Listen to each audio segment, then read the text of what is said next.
This one was tough to watch. This one was pretty damn depressing. Hope you're having a better Sunday than the Broncos had. Oh my Lord.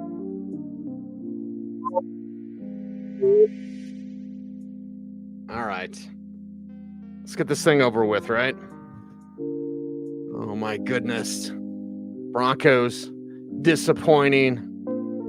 Getting waxed. Just terrible. Terrible. Oh my God. Orange Blue Postgame Live. Cecil Lammey here to talk about a shellacking, an embarrassing game.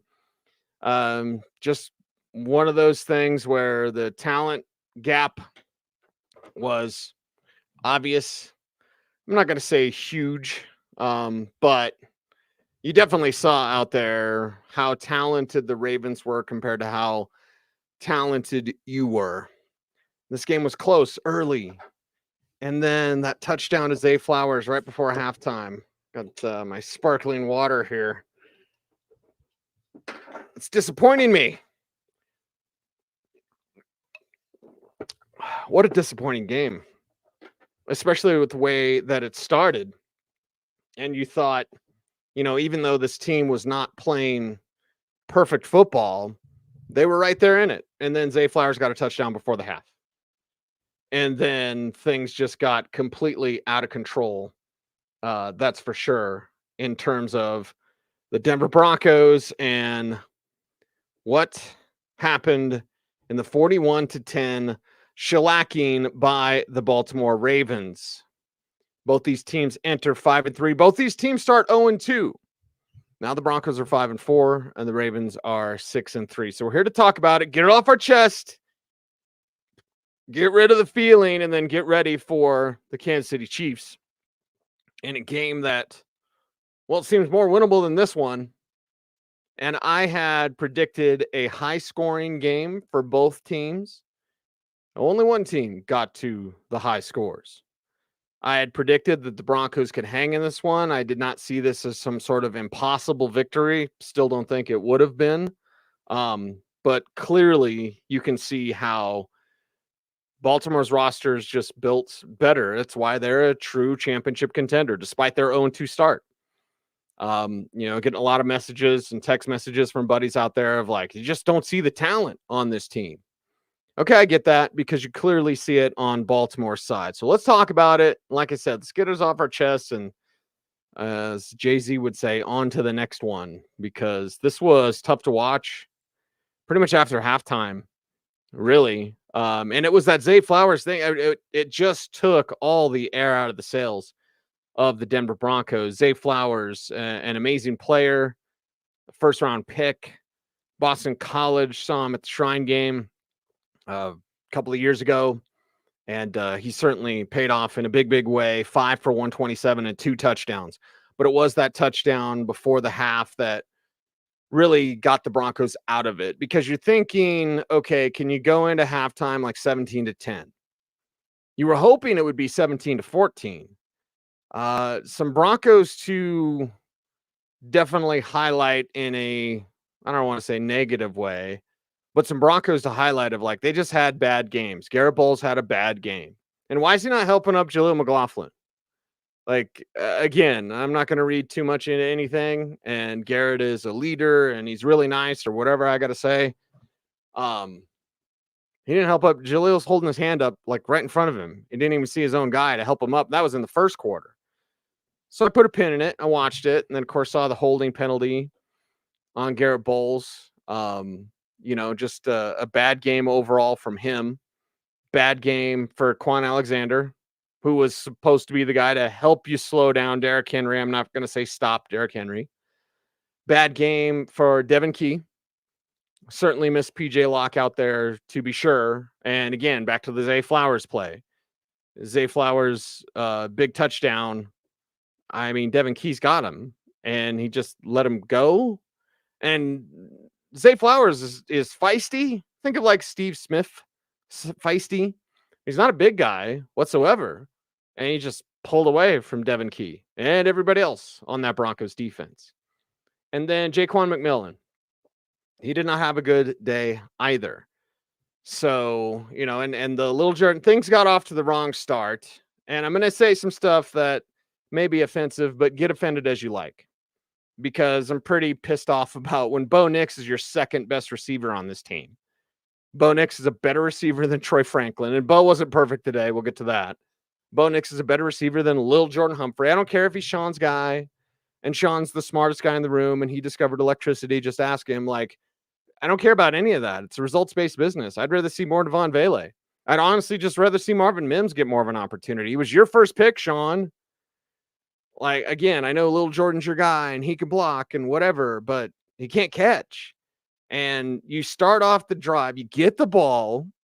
I'm thinking, yes, Broncos are going to take it to them. Broncos offense can move the ball against this Ravens defense. It was clear and it was evident. In the first two quarters, it was evident that this team could hang with Baltimore in terms of like, okay, your offense can move the ball against these guys. And they were 16 in a row on 4th and short in going for it. And they were 16 in a row. And the graphic comes up on CBS.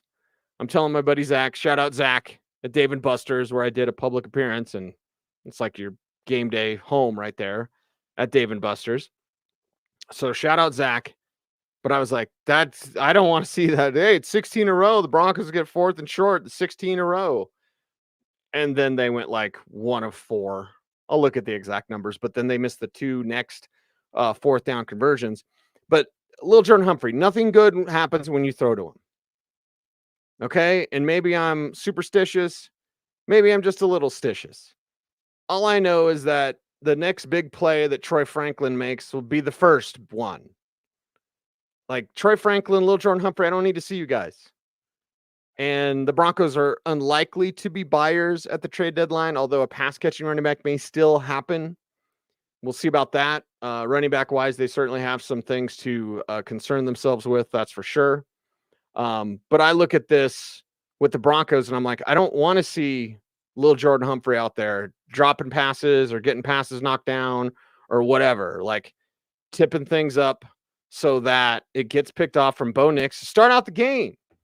So the game starts off on the wrong foot, and you're still hanging with them. Again, it could have been 17-14, but it was 17-10.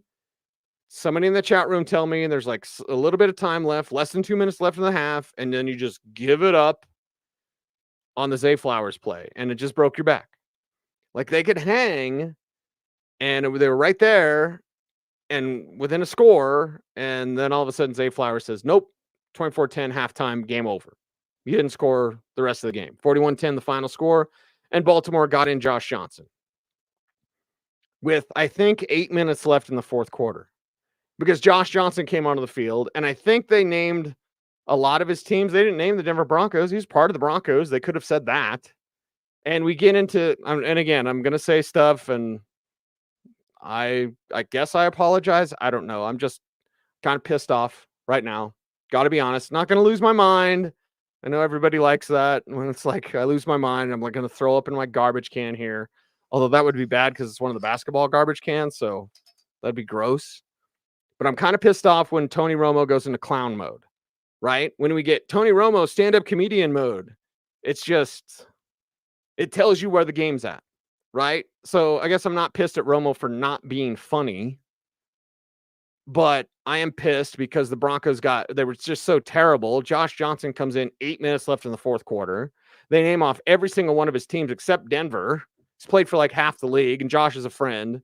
So I'm not saying anything out of turn. Like Josh is a friend, but he played for the Broncos. Why can't they bring that up? And, just why can't they be interesting in a blowout? I guess because they're checked out too. Tony Romo in comedian mode is not how I wanted to spend my Sunday. Trust me, I want to flush this one away as fast as possible. And it's just sparkling water for anyone that's out there. But this thing was discouraging. Not only disappointing, but discouraging.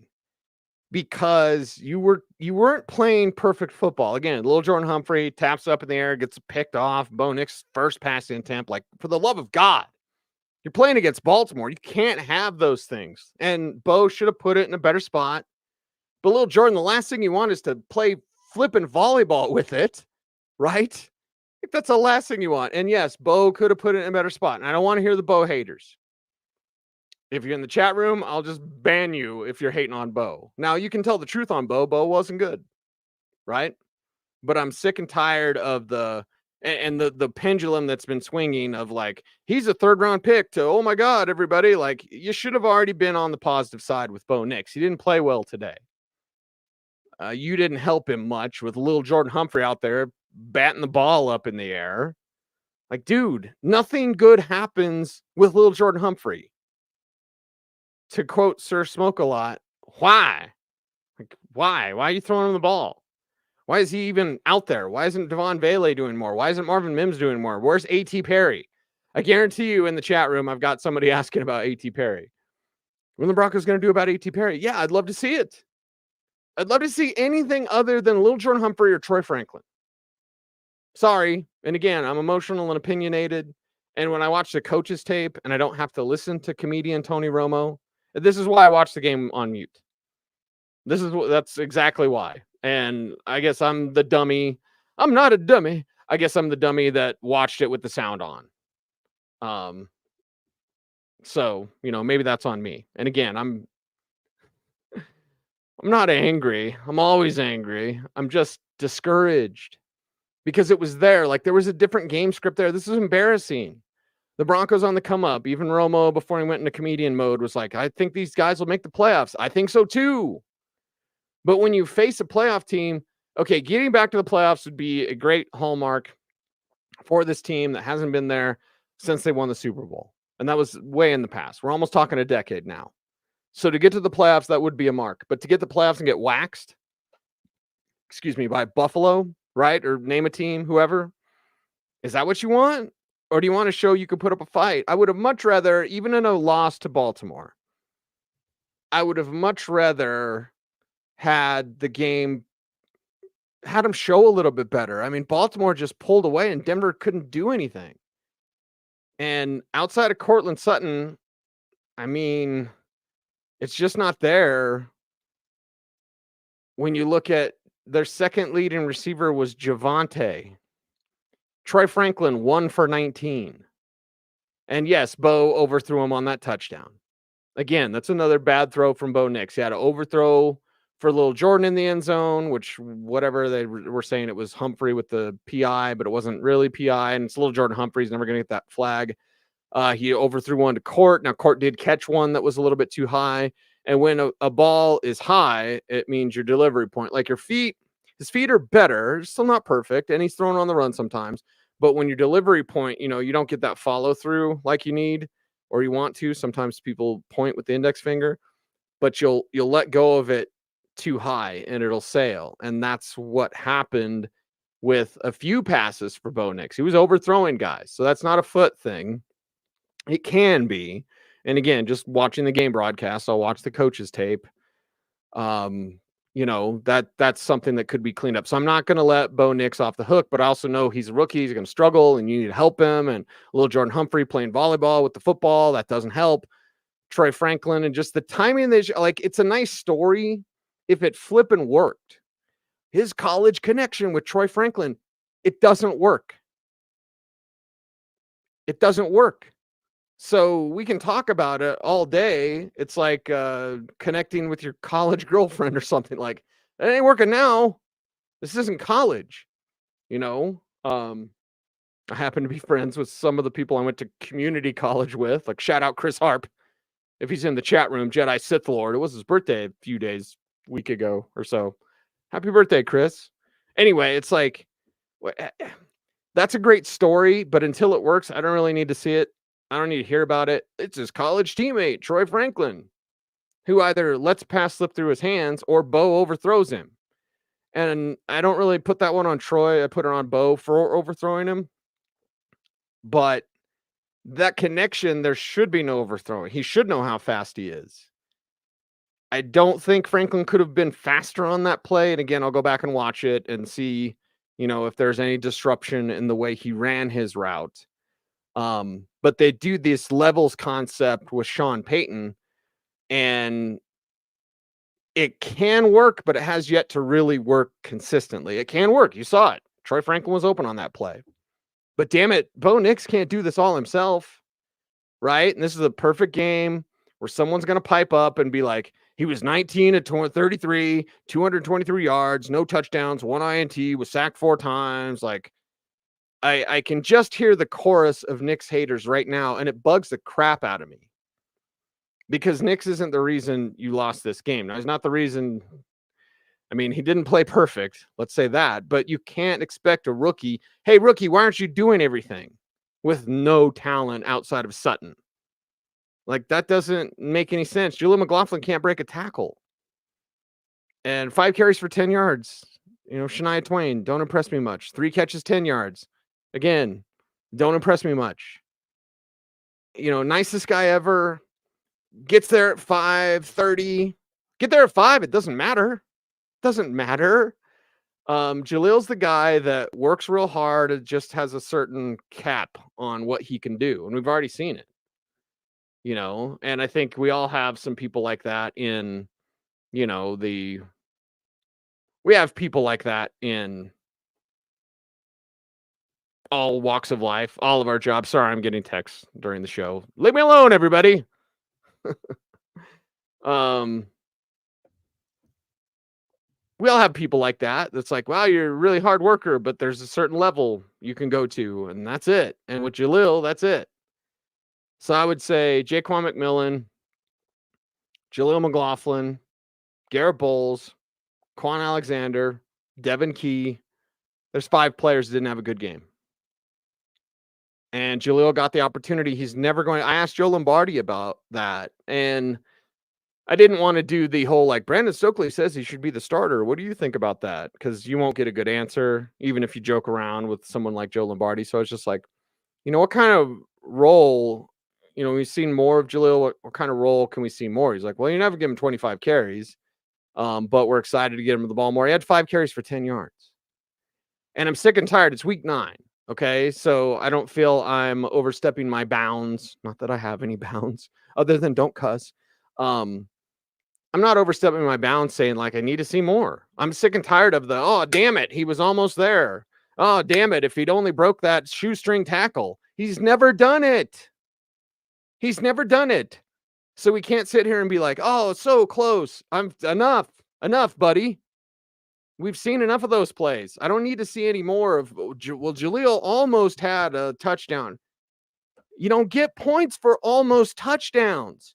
You get points for actual flipping touchdowns. I'm not picking on anyone. I'm just being honest. I don't need to see more Troy Franklin. 4 targets, 1 catch. That's terrible. Lil Jordan Humphrey, 5 targets. You have 9 targets to 2 guys that can't catch. 9 targets to 2 players that can't catch. I'd rather see those 9 targets go to Adam Troutman. I'd rather see those 9 targets go to Devon Vele and Marvin Mims. Just something that we don't yet know if it's going to work or not. I think there's a ceiling for Vele. He's not much after the catch. He doesn't get much separation, but he usually catches most of what you throw at him. 3 targets today, 2 catches, 11 yards. Okay, it's not great, Bob. But it's like, okay, what if he got, instead of 3 targets, what if he got 6 targets? Would that look, 6 targets, 5 catches, 55 yards, something like that? Adam Troutman had 1 catch for 4 yards. Your tight ends went back to doing nothing. Kroll had a target for 0 yards. He got hit and ball bounced out. And again, I think you should catch everything that hits you in the hands. But either way, like, your tight ends went back to doing nothing. Nothing. That's what happened in this game, where Cortland Sutton does everything. Now back-to-back 100-yard games. Thank God for Cortland Sutton. But Javonte, 12 carries, 42 yards. Not good enough. 2 catches, 42 yards. Okay, a little bit better. So 84 all-purpose yards. That's fine. But you just need some playmakers. You don't have any playmakers. And what was the Michael Burton thing? Bo rushes to the line. Hurry, hurry, kill, kill, kill. And then rushes up. And then it's a handoff to Michael Burton. There can be and we've seen the plays from the Broncos, so I'm not talking out of turn or I'm not giving away secrets. There can be plays where Burton as a receiver, like a little sneaky play, a little misdirection, turnaround, Burton's right there, easy throw, easy catch, touchdown, Broncos. I don't want him carrying the ball. Still don't trust Audric Estime, who's out there dancing, 5 for 35. Okay, great. In garbage time. He's still dancing too much. I want to give opportunities to players that either we haven't seen them for sure not make plays or they haven't played at all. Where's Blake Watson? Where's A.T. Perry? If Kroll's not going to get any targets, where's Donald Parham? Right? And I think that's fair. It's week 9. This isn't week 1. This isn't sort of like, well, let's wait and see. And yes, Bo's a rookie, but since Bo is a rookie, y'all got to help him. And I'm not making excuses for Bo. I'm not going to do the stupid Bo hater thing because there's too many of them out there. I've seen it. I've heard it. And it's by the way, god awful. Just like zero football knowledge or acumen for the people with microphones that just blast on Bo Nix. Y'all don't know what you're talking about. Okay? He's not perfect. He's a rookie. He's made a ton of mistakes. But I believe in that kid, and he looks like he can be a playmaker. It looks like he can be a franchise quarterback. Now, we don't yet know that. I want the full rookie season. Actually, I wanted 12 games before we can start feeling better about that. But you're on track. He needs help. He has zero help. I haven't even bitched about the defense yet, which was awful. Maybe Vance Joseph shouldn't give away his whole playbook. It was very odd. I got to say, it was very odd.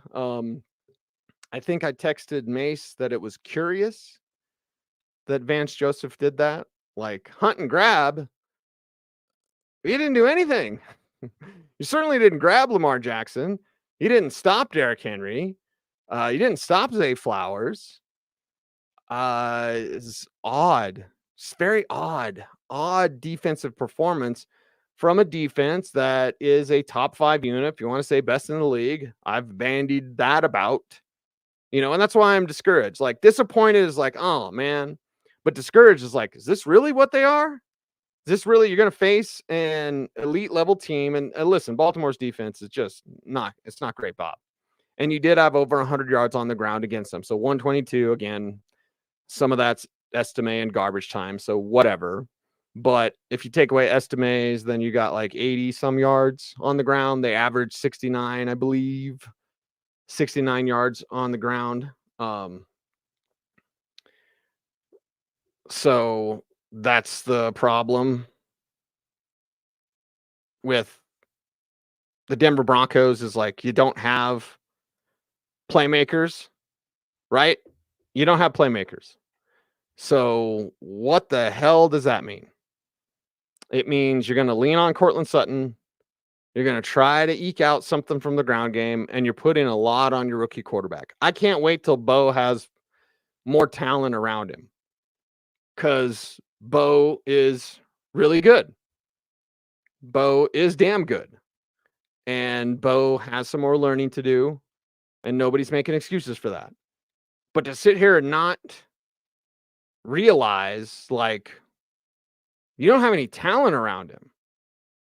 And then to try to blame him again, that's where I guess my head's all over the place because I'm recapping the game. This is a post-game show, not just a bitch about people that hate Bo Nix show. But I'm going to turn it into that for a little bit because here comes the chorus again. And I didn't want to see that. Oh, 41-10, it's because Bo Nix sucks. 41-10 because your flipping defense dropped the ball today. And they had it there. And then Zay Flowers broke their back, and then he broke it again. But they had it. They had the Ravens somewhat contained. The second half is terrible. I don't even really want to watch the second half, but I'll go through it anyway. Like, it's just awful. It's terrible. It's just not even worth going over because they didn't score. They went 3 and out. I mean, literally, how long did they have the ball in the third quarter? Like 3 minutes? It was pretty quick, whatever the number is. I know it's not much. I might even be giving them too much credit with 3 minutes. But, like, Bo needs help. He can't do everything by himself. It's not Rambo yet. Nothing is over. Nothing. Sorry for yelling. But I don't need to see more Troy Franklin. That's a college story. It don't matter. That doesn't matter at all. It's the NFL. He can't make plays in the NFL yet. Notice how I say yet. And by the way, college football fans, y'all are nuts. Because if I watched every game for the Ducks and Troy Franklin's a stud, well, he's not a stud now. So again, please, let's calm down on the. I saw every game in college and he's great. He's not great. Maybe it's yet. I don't think he'll ever be that. He'll be a nice number 2 if he plays up to his potential. Bo Nix has the talent. He needs the talent around him, especially as a young player. Again, his footwork was better. His passes were sailing because of his release point, not necessarily his feet, although he was throwing on the run sometimes. He did seem a little hyper. I mean, you could tell this is a big game for him. So it kind of reminded me a little bit of a Seattle Bo, because when they played against Seattle to open the season, you saw Bo was super, super excited, and you saw some passes sail because of it. So this kind of looked like that. You definitely sent some nerves. You know, this is the biggest game we've ever played. You could probably stop saying that. I mean, you're going to have other big games to play. Kansas City, I imagine they'll be undefeated. You'll have a chance to knock them from the undefeated. And if they do that next week, then it's going to wash away all the bad stuff. And their offense is kind of struggling a little bit. We'll see how DeAndre Hopkins get worked in a little bit more. A couple catches in his first game with them last week. So we'll see what happens as things move forward, and what goes on here with the Denver Broncos defense. How do they respond? How do they react? But I think going into this week, like, this is the biggest game we've had. You don't need to say that. Every game's a big game. And I don't think it was Sean like taking shots at Carolina. Who needs to do that? You know what I mean? They're the Panthers. They're terrible. You don't need to be like, that's the worst team ever. Good thing we're playing a real team this week. Well, a real team just kicked your ass. How's that feel? Again, barnyard psychology. How's that working out? This isn't Carolina. This isn't New Orleans. It's not the Raiders. You know, it's not the Jets in a downpour. And then Tampa riding high after the win over the Lions. That's why you got them. And I'm not making excuses. The Broncos have played really good football. They've got really good pieces. And this is where, like, I'm pissed off offensively. They just keep going to the wrong guys. Let's give more targets to Little Jordan Humphrey and Troy Franklin. That's a terrible idea. God-awful plan. That's a plan that doesn't work, obviously. Defensively, and there's injuries. Of course, the PJ Locke injury, and Devin Key was just awful. The inside linebacker thing, like, man, this is a game where you missed Alex Singleton. You haven't really said that, and all due respect to Alex, who has great hair. I think my hair's better, but, like, all due respect to Alex, you've gone this whole time without him, and you've not really missed him. You've gone since the Jets game without him. What, it was the Tampa Bay game he was hurt, right? And then when we're in West Virginia, he's out there with a boot on, walking big old leg thing. Yeah, you've gone a month basically and not really missed one of your best defenders. You missed him today because Quan Alexander did not have a good game. Cody Barton, the king of the clap play, called him king of the clap, and then I had to be corrected. I believe it was by Zach By.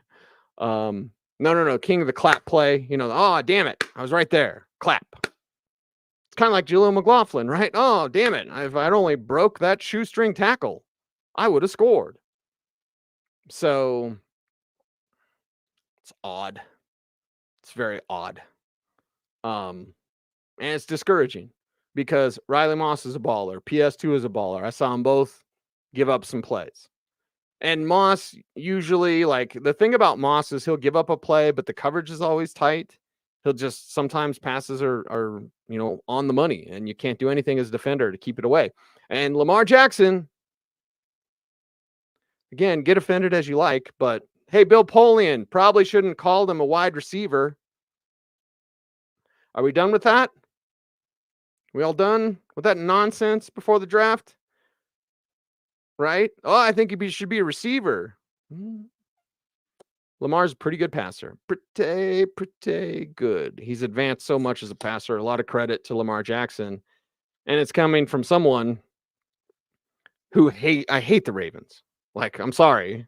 And my best friend Biggie is a Ravens fan. And it's like, I hate the Ravens. But I'll tell you this, Derrick Henry's a stud.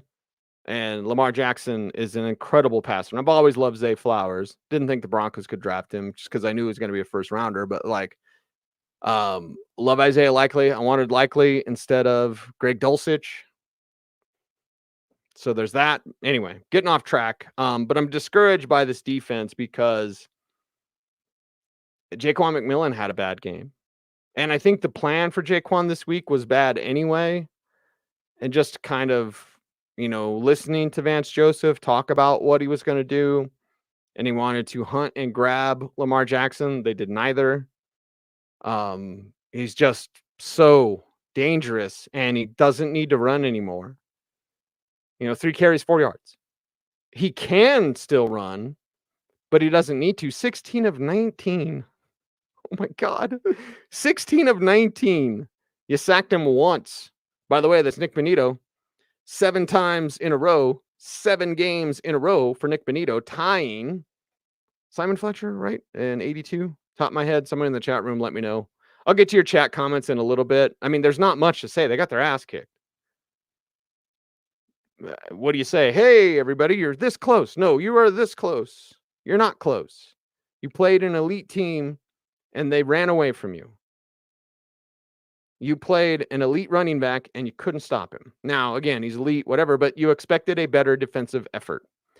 Had you kept them to 21 points, let's say they hadn't scored in the second half, right? And you go in and it's 24-10 at halftime, but you're feeling really good because there was a one play and Devin Key didn't tackle Zay Flowers. And then it was like Keystone Cops and the rest of the secondary.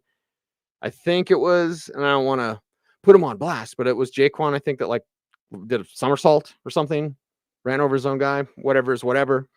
But let's say you held him to half Eddie of what you did. And you say, oh man, I mean, the defense did their job.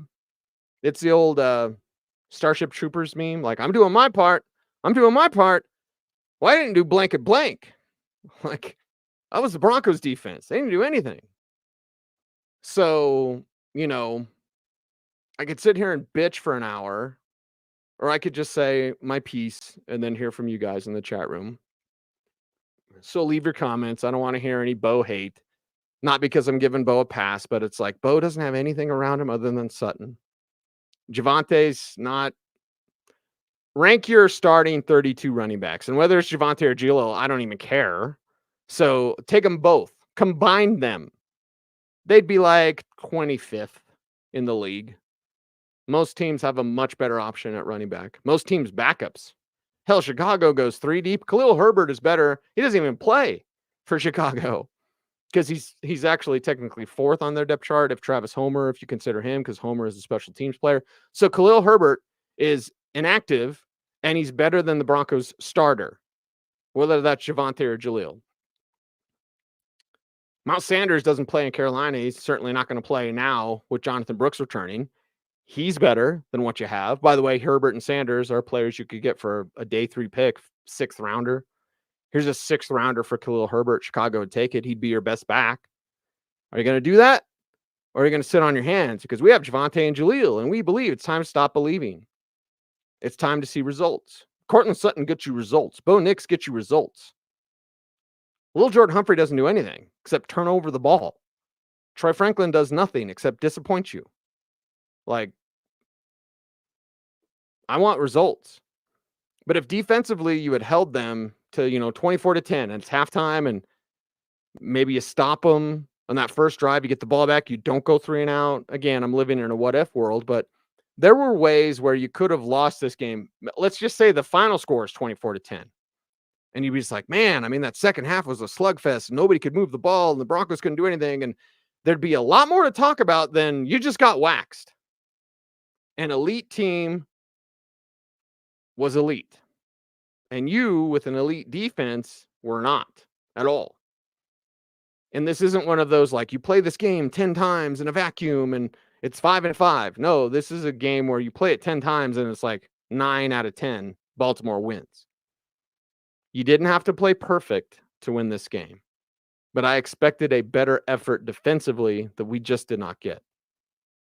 Missing Alex Singleton, missing PJ Locke, just not what you wanted. I felt bad for anybody up front. You know, they're putting in the work. Cooper's just running around trying to get Lamar Jackson, just can't. Benito got him on essentially a coverage sack, but at least Benito got him. And Benito was running around trying to catch him too. Poor Jonah Ellis got picked on a wheel route. They didn't call it.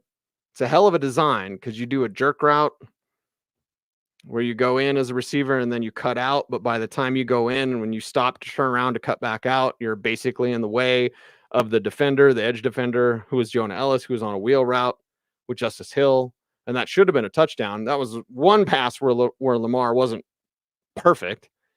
And that might have been a touchdown. Poor Jonah Ellis gets picked and he's trailing Justice Hill on a wheel route, which I knew was going to be a problem. Wheel route on the Broncos works every time.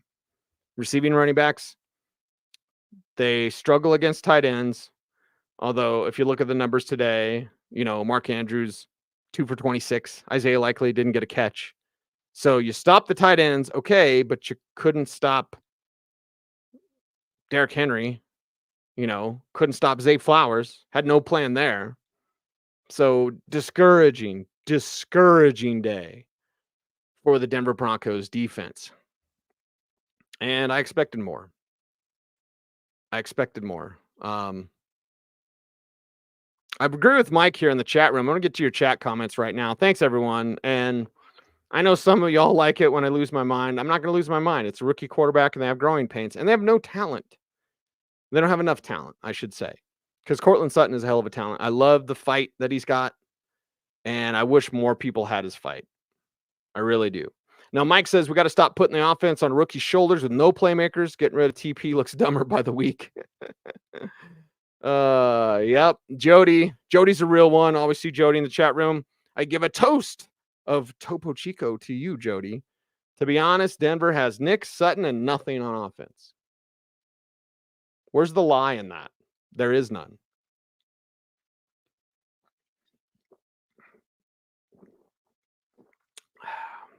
I'm done with the hope of, I hope Troy Franklin gets it.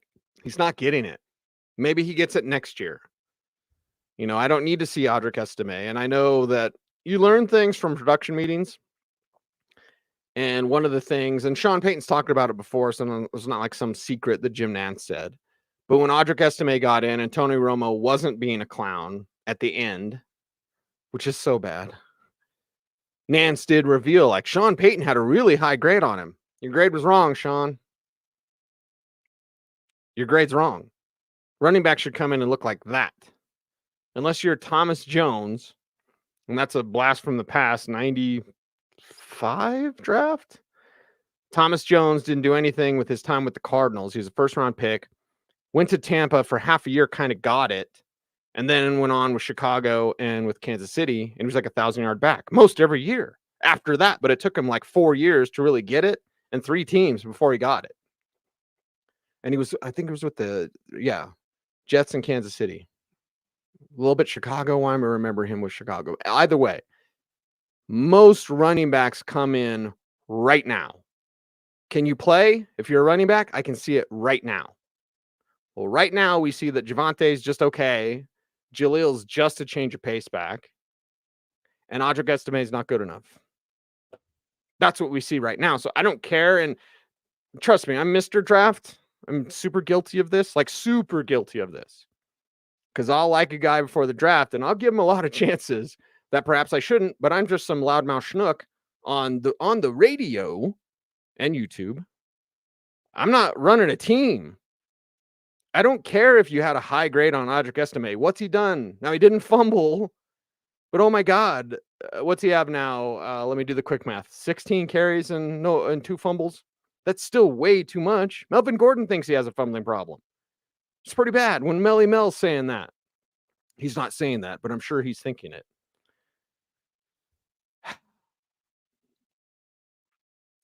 Yep. It was bad. Jamari says, I honestly don't know how to feel about this loss. I guess the way to put it, now get it off your chest, say it with your chest. Get it off your chest.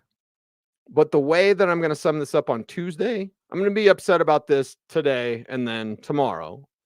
But on a Tuesday, I'm going to say, it's on to Kansas City, man. You can't sit around complain about the X all the time.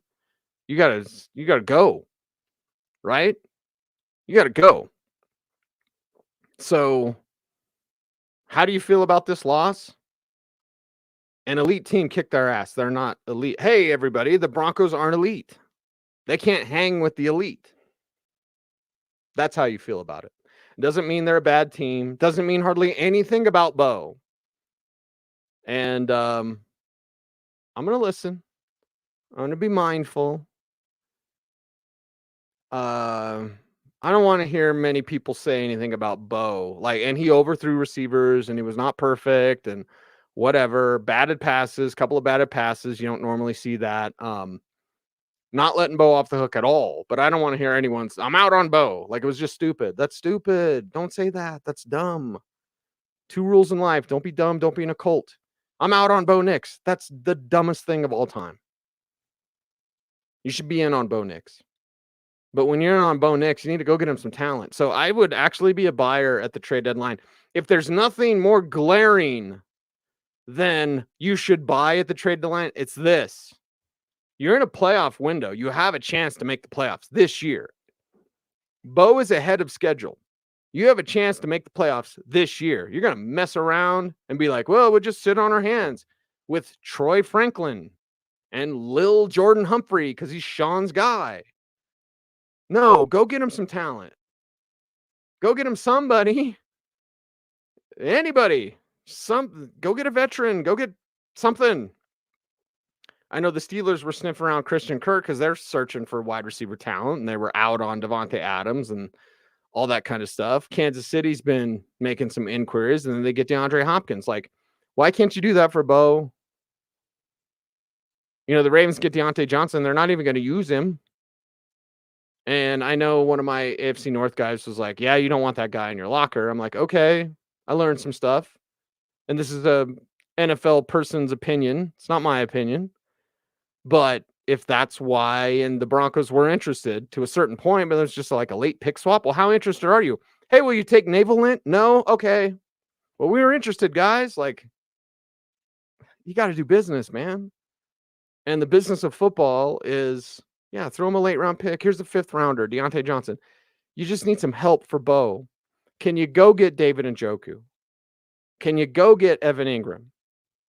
Can you go get somebody? Can you make Donald Parham active? Can you make A.T. Perry active? I don't need to see Lil Jordan. I don't need to see Troy Franklin. I don't care about Oregon.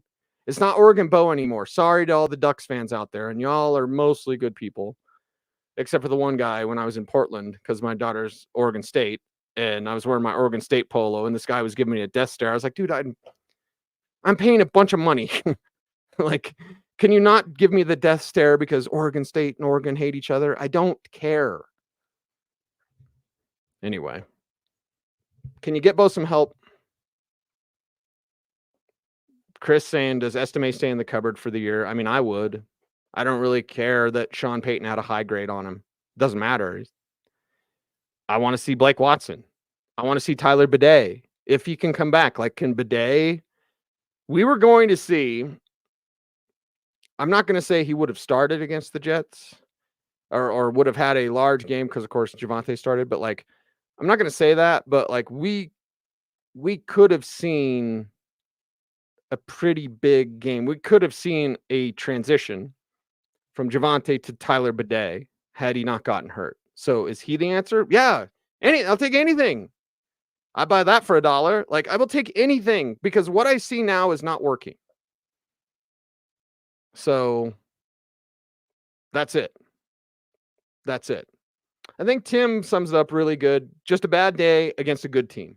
And I would even say great, especially the offense. Ravens defense is terrible. But I think Tim This is the best way to kind of look at this game. It was a bad, you had a bad day against a great team. That's what happens. You get beat down.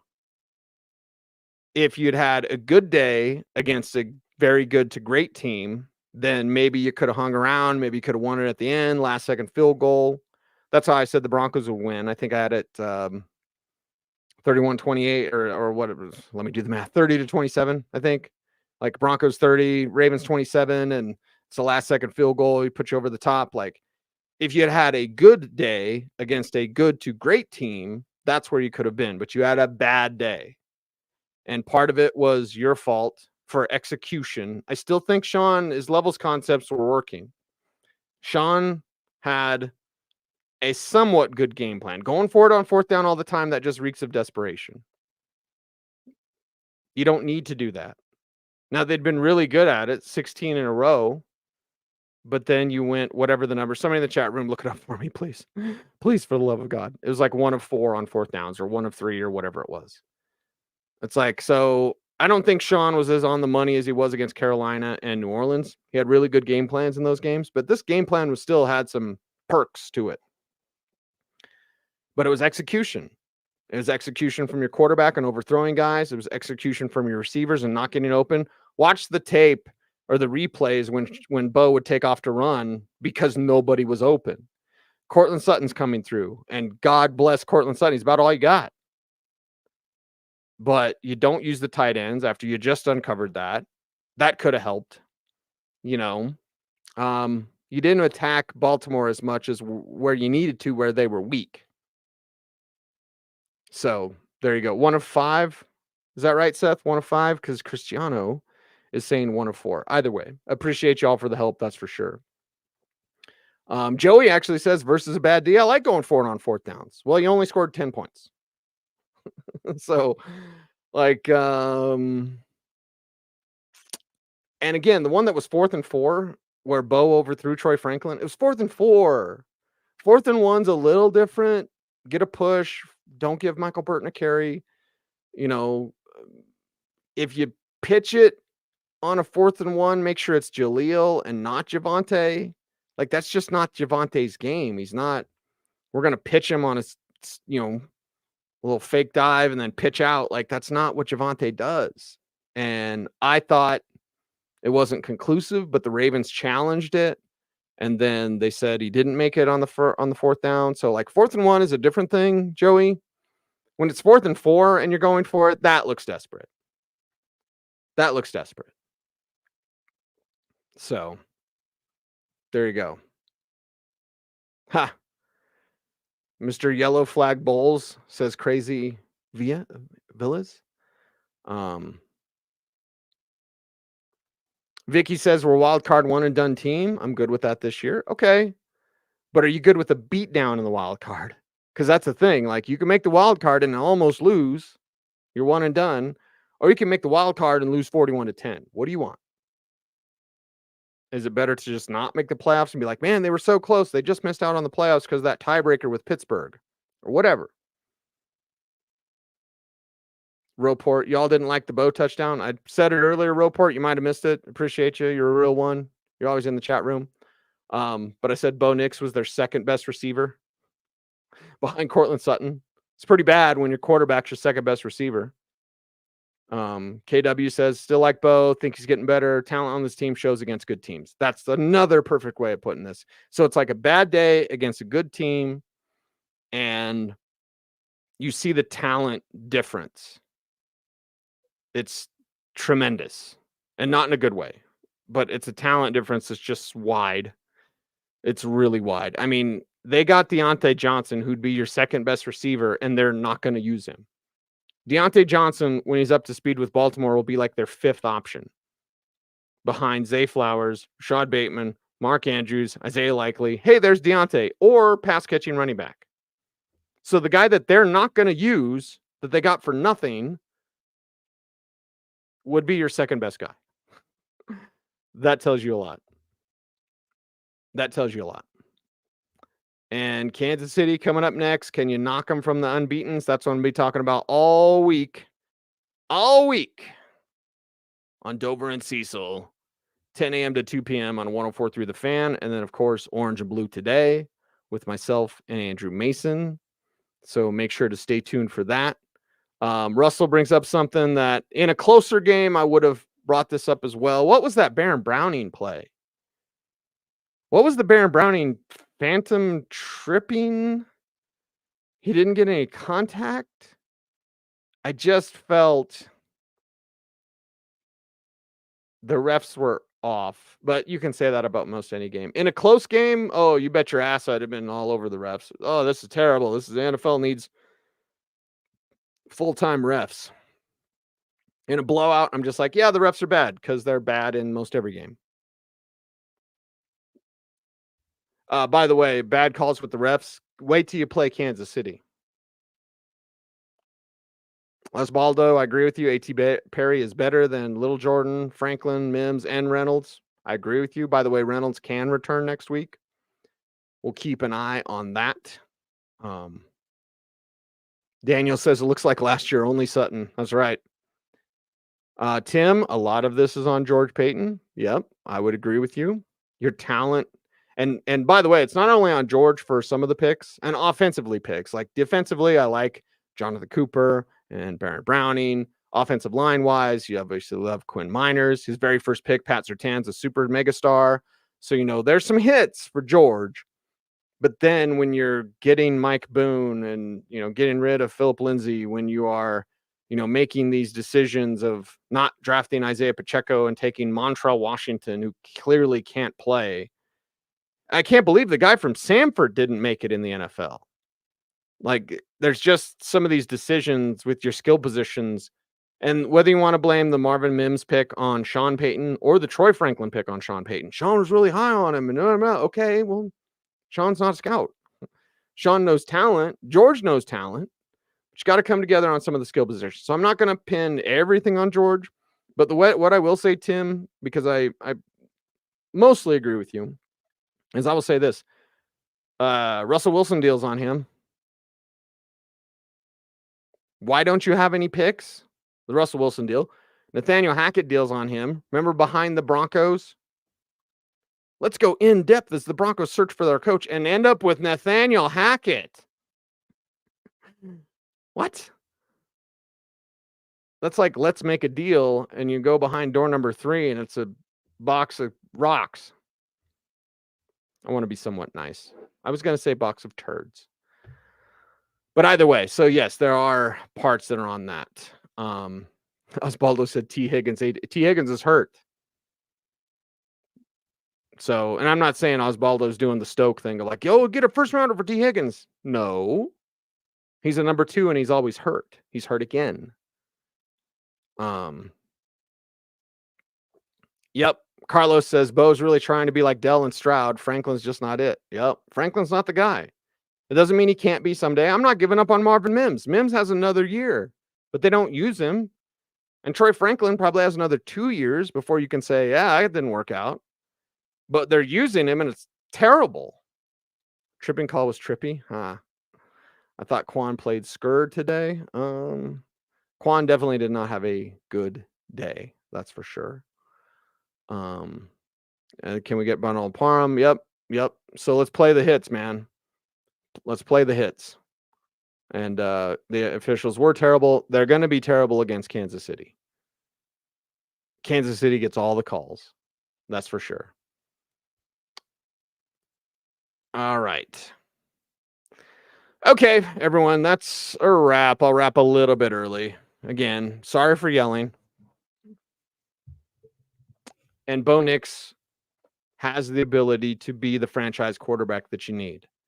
You just need a bunch of help around him.